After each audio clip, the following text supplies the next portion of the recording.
बतिया मानो हमर डियर वाइफ मस्ती करे खातिर बापू रलाई ना ढेर हमके मत पूछ। बतिया मानो हमर डियर वाइफ मस्ती करे खातिर बापू रलाई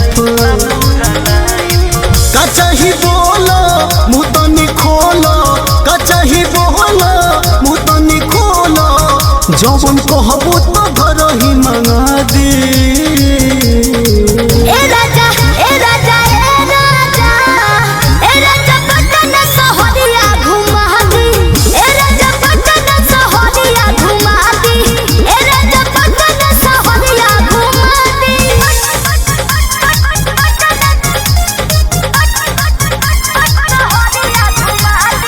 Music by Arya Sharma। काहे सोना धोइले बारू रोट हो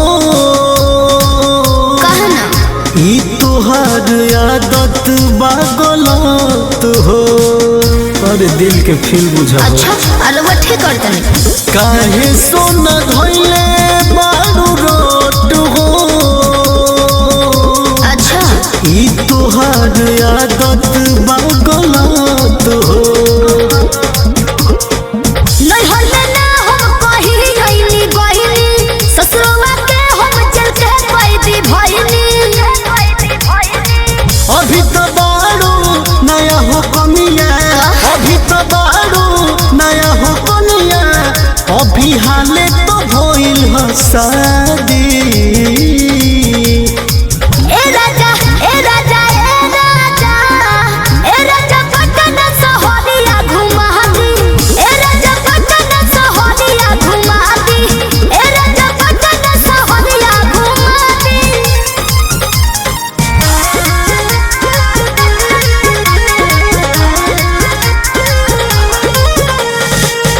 चलो सज पुरानी प्यार करे के ऐसे छोट बात पना लोड़े के हटियो। मान जा काहे मानी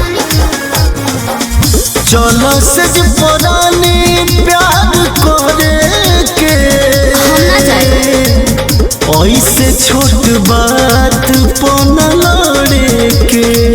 अच्छा देखी बालू मेरी बात ना बहुत लीजी सब होई पहले घूमे चली जी।